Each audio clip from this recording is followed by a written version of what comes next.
નમસ્કાર રામ રામ મિત્રો, આજે આપણે વાતચીત કરવાના છીએ કે બનાસકાંઠાની સીટ કોણ જીતે છે અને શું બનાસકાંઠાની સીટ ઉપર આવી શકે છે ચોંકાવનારું પરિણામ.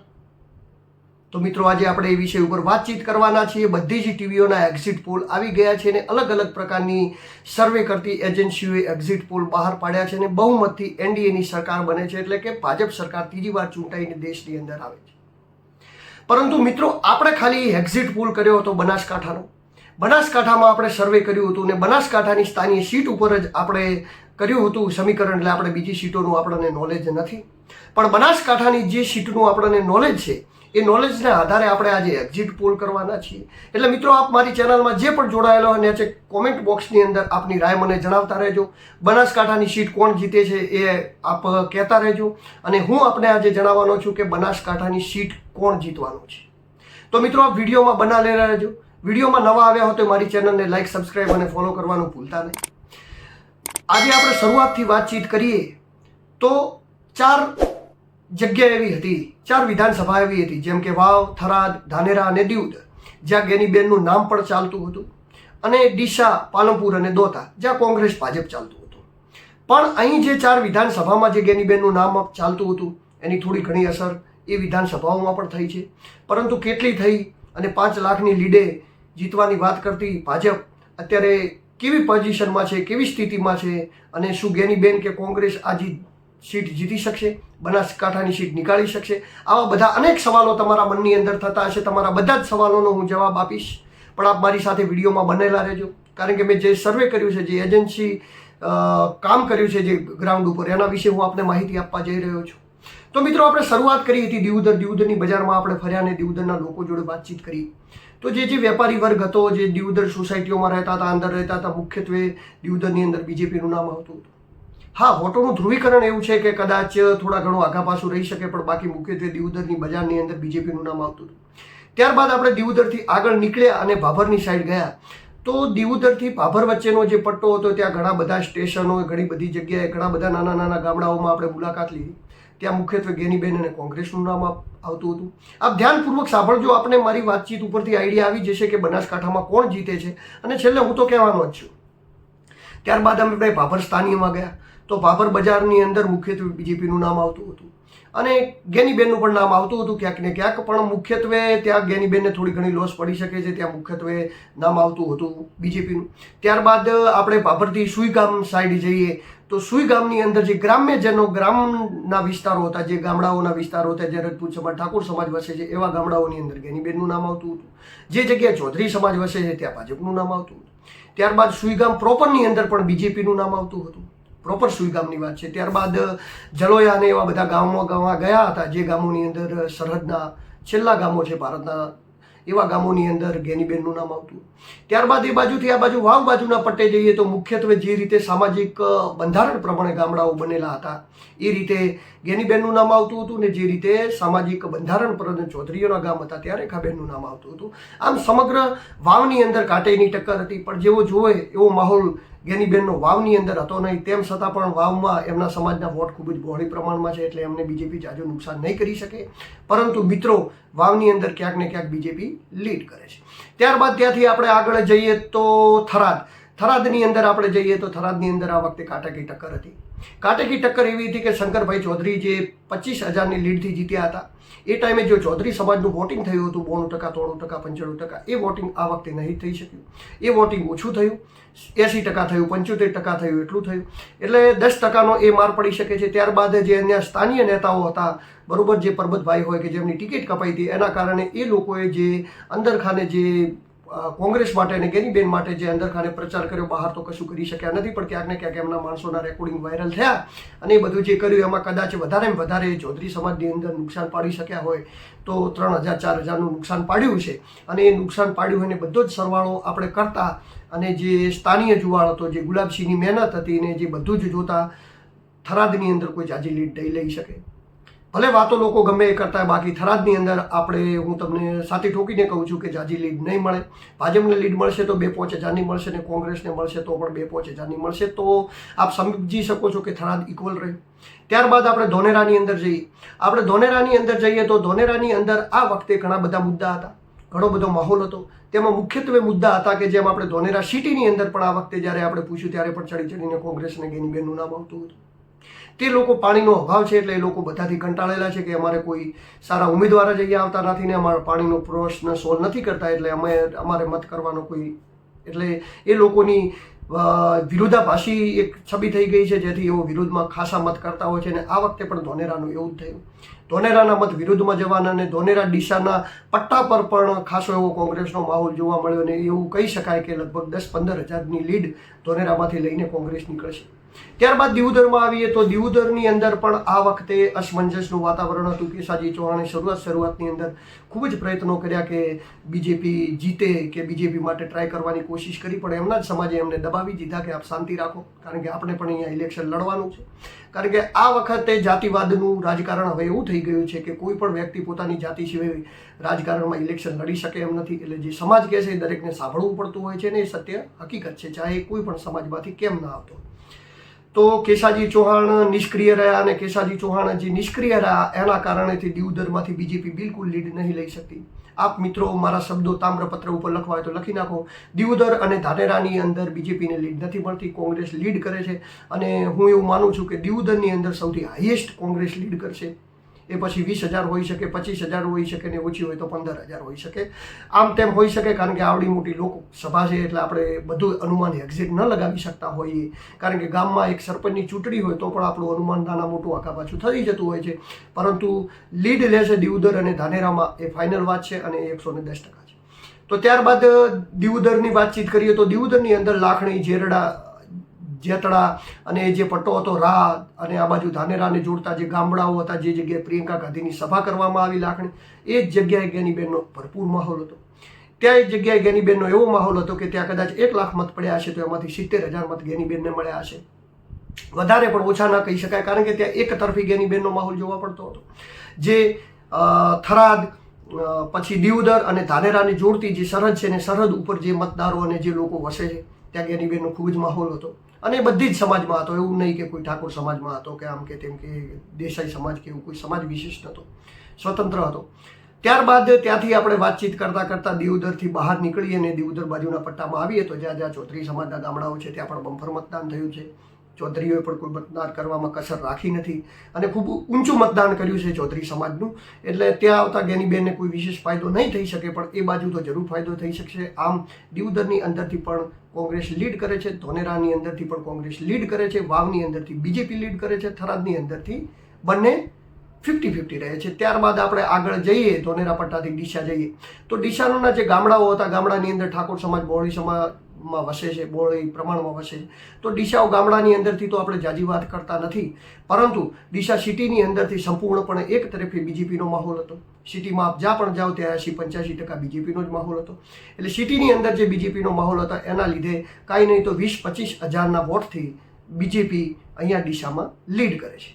ત્યારબાદ આપણે ડીસાને છોડી અને પાલનપુર સાઈડ જઈએ તો આ બાજુ પાલનપુરનું સમીકરણ એવું હતું કે સ્થાનીય બજાર પાલનપુરમાં એકદમ બીજેપીનો માહોલ હતો.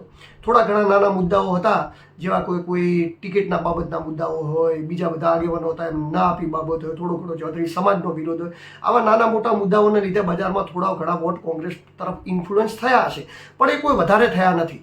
તો પાલનપુરની અંદર સિટીની અંદર બીજેપીનો માહોલ હતો. ત્યાંથી આપણે ઇકબાલગઢ, અમીરગઢ સાઈડ જઈએ તો અમીરગઢની અંદર દર વખતે બીજેપીનો માહોલ હતો, પણ આ વખતે ત્યાં લીડની અંદર થોડો ફટકો પડી શકે છે. એનું કારણ છે કે ક્ષત્રિય સમાજ જે આંદોલન કરતો હતો એ સમાજને લીધે સીધી લીટીમાં ગેનીબેનને ફાયદો અમીરગઢમાં થવાનો છે. ત્યારબાદ ઇકબાલગઢ આજુબાજુ પણ થોડો માહોલ બીજેપીનો હતો, બરોબર, પણ એ પણ આવા કોઈ નાના મુદ્દાઓના કારણે થોડો ઘણો ફાયદો થઈ શકે છે. એટલે આ વખતે પાટીદાર સમાજ સારો એવો બીજેપીની સાથે રહ્યો. ભલે લોકો ગમે એ કહેતા હોય, પણ હું કહીશ કે પાટીદાર સમાજ આ વખતે 60-65% બીજેપીની સાથે રહ્યો અને 30-35% જ કોંગ્રેસની સાથે રહ્યો. અને એ પણ જે રહ્યો એમની પાટીદારોના જે ઉપર જે કેસ થયેલા છે ને સરકાર વિરુદ્ધ જે એમની ઝુંબેશ છે એવા ઘણા બધા કારણોને સાઈડમાં એ રહ્યા. બાકી જે એમના મહેશભાઈ પટેલ હતા એ લડતા હતા કોંગ્રેસમાંથી અને અત્યારે એવો બીજેપીમાં છે, તો એનો પણ જાજો ફાયદો નહીં થયો, કારણ કે લોકસભામાં આમે પણ પાટીદારો ભાજપને વોટ કરતા હોય છે ને વિધાનસભાની અંદર એવો કોંગ્રેસને કરતા, કારણ કે જાતિવાદ દરેક જગ્યાએ ચાલતો હોય. ત્યારબાદ ચૌધરીઓના મત પણ પાલનપુરમાં એક બંધ રહ્યા. તો પાલનપુરની અંદર કોઈ વિશેષ વધારે લીડ તો ન કહી શકાય, પણ થોડી ઘણી લીડ કદાચ મળશે તો એ બીજેપીને મળશે. એ પણ 2-5 હજારની મળી શકે, એનાથી વધારે ના કહી શકાય, કારણ કે આ વખતે ખૂબ જ કાંટેની ટક્કર છે. ત્યારબાદ આપણે ત્યાંથી આગળ વધીએ અને દોતા તરફ જઈએ. તો મિત્રો, દોતા એ સૌથી અસમંજસવાળી વસ્તુ છે, કારણ કે દોતાની અંદર આ વખતે કેવો માહોલ હતો એ હું આપને કહી દઉં. જેમ કે દોતા પ્રોપરની અંદર અમે ગયા તો ત્યાં મુસ્લિમો તો કાંઈ બોલવા જ તૈયાર નહોતા. ઘણા બધા મુસ્લિમોને પૂછ્યું, એ લોકો બોલવા જ તૈયાર નહોતા. પણ ત્યાં હિન્દુઓ હતા, એ બધું એવું કહેતા હતા કે અમે ગેનીબેનને જીતાડીશું ને ગેનીબેન સાથે રહીશું.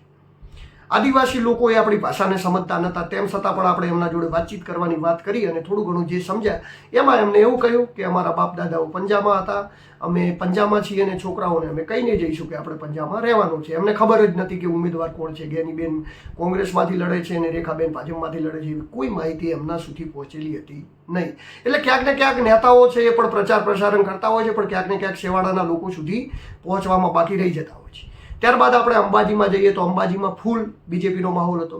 અંબાજીમાં તો એવું સમજો ને કે મને કોઈ એવું મળ્યું જ નહીં કે જે એવું કહે કે અમે કોંગ્રેસને વોટ આપવાના છે. મેં લગભગ 400-300 લોકોને પૂછ્યું છે, બધા સંપૂર્ણ બીજેપી કહેતા હતા. કોઈ પણ દુકાન હોય, રસ્તામાં પૂછ્યા, તે કોઈ પણ રજપૂત હોય, આ તે ગમે એને પૂછીએ ને ત્યાં તો ઇવન રજપૂત અને ક્ષત્રિય સમાજના લોકો પણ એવું કહેતા હતા કે અમે બીજેપીને આપીશું. આ થોડી નવાઈની વાત હતી, પણ કહેતા હતા. ત્યારબાદ તે બાજુથી દોતાના હળાદ પોશીના જે આદિવાસી વિસ્તાર છે ત્યાં ક્યાંક ને ક્યાંક આ વખતે 50-50 જેવું થઈ શકે છે. આદિવાસી વિસ્તારમાં કદાચ 60% કોંગ્રેસ રહી શકે તો 40% બીજેપી તો રહી શકે, કારણ કે બીજેપી આ વખતે ખૂબ મહેનત કરી છે, ઘણું બધું કેમ્પેન ચલાવ્યું છે ને એ લોકોને ઇન્ફ્લુઅન્સ કરવાની ઘણી બધી કોશિશ કરી છે. એટલે દોતાની અંદરથી હું એવું કહી શકું છું, બરોબર, કે દોતાની અંદરથી થોડી ઘણી લીડ કોંગ્રેસને મળી શકે છે, બાકી બીજેપીને લીડ મળવાની શક્યતા નથી. એના કારણો છે, કારણ કે જેમની વિચારધારા કોંગ્રેસથી જોડાયેલી છે એ લોકોને આપણે કેટલા પણ ઇન્ફ્લુઅન્સ કરી લઈએ, એ લોકો બીજેપીને મત નથી કરવાના. જેમ બીજેપીની વિચારધારાથી જોડાયેલા લોકોને કેટલા પણ ઇન્ફ્લુઅન્સ કરીએ તો પણ એ કોંગ્રેસને મત નથી કરતા. આ વખતે મેં પાલનપુર, દોતા એ બાજુ ઘણા બધા ક્ષત્રિય સમાજના લોકોમાં એ પણ જોયું જે ભાજપને મત કરતા હતા, ભાજપને વોટ કરતા હતા. પરંતુ આ વખતે એવું થયું કે એ લોકો બીજેપીને મત કરવા ના ગયા, સાથે કોંગ્રેસને પણ મત કરવા ના ગયા. ઘણા બધા લોકોએ નોટોમાં કર્યું ને ઘણા બધા લોકો મત કરવા ગયા છે. એટલે મિત્રો, આ બધી એક વિચારધારા જે છે ને લોકો સાથે જોડાયેલી હોય છે, પોતપોતાની વિચારધારામાં લોકો રહેતા હોય છે, એટલે આમાં કાંઈ જાજો ફરક પડતો નથી.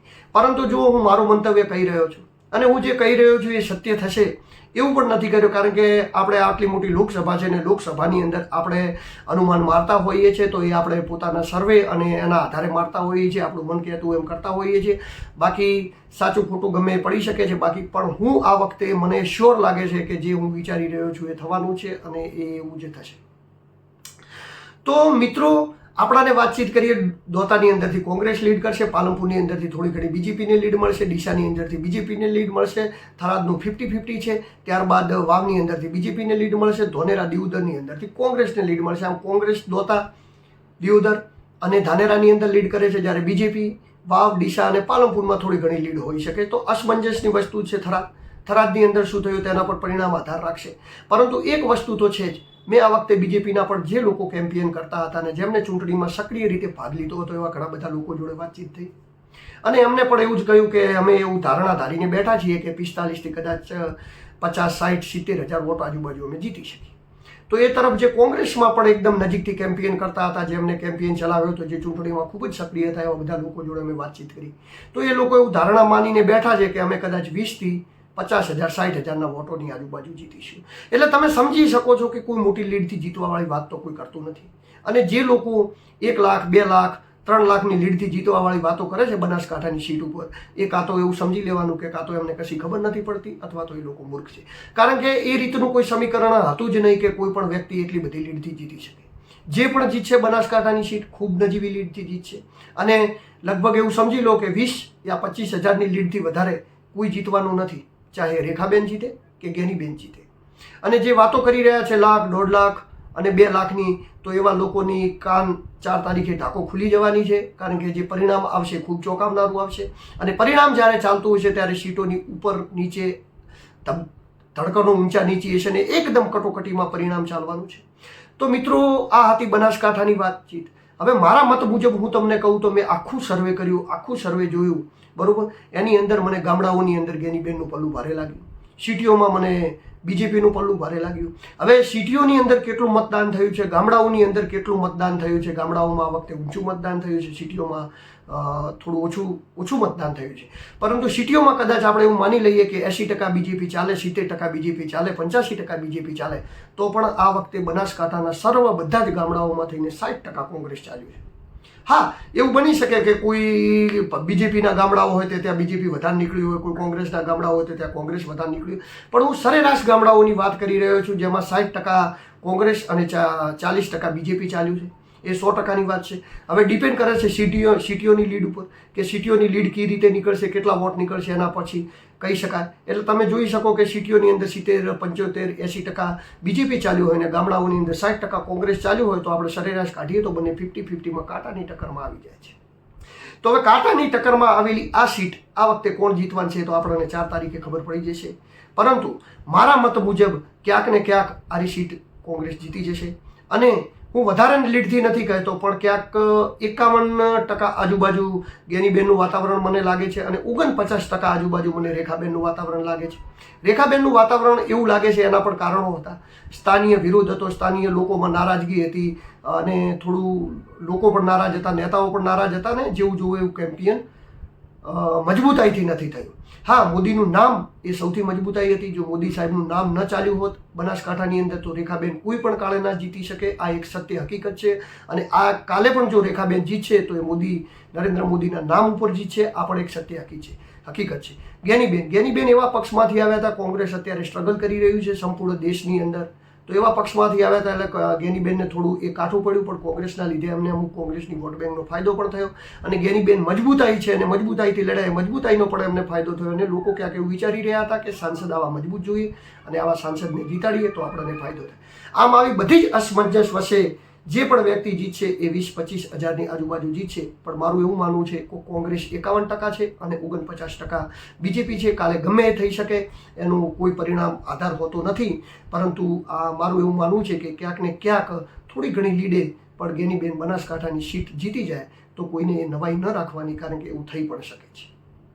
બીજેપી છે એટલે લોકોને માનવામાં નથી આવતું. બધા લોકો એવું કહી રહ્યા છે કે ક્યાંક ને ક્યાંક થોડી ઘણી લીડે પણ બીજેપી નીકળી જશે. પણ અમારું પર્સનલી માનવું છે, અને મારા સર્વેના આધારે મારું માનવું છે કે ક્યાંક ને ક્યાંક થોડા ઘણા વોટે પણ ગેનીબેન જીતી શકે છે. તો નમસ્કાર મિત્રો, આમાં કોઈને ખોટું ન લગાડતા, કોઈનું દિલ દુભાયું હોય, કોઈનું દિલ દુખાયું હોય તો હું માફી માગું છું. મારો કોઈ ઈરાદો એવો નથી કે કોણ જીતે ને કોણ ન જીતે, અને કોણ જીતે એમાં મને કોઈ ફાયદો પણ નથી. બસ ખાલી મારે જે મેં સર્વે કર્યો હતો અને જે મેં મહેનત કરી હતી 1 મહિના સુધી, એનું પરિણામ હું આપની સમક્ષ રજૂ કરું છું. કારણ કે ગોળ વાતો કરીએ તો પછી આપણને પણ એવું લાગે કે આનો કોઈ અર્થ નથી, ખાલી પેલી ટાઈમ પાસ કરવાનો. તો જે હતું એ મેં સચોટ કહી દીધું. તો કોઈનું પણ દિલ દુખાયું હોય તો 2 હાથ જોડીને હું માફી માગું છું. નમસ્કાર, રામ રામ.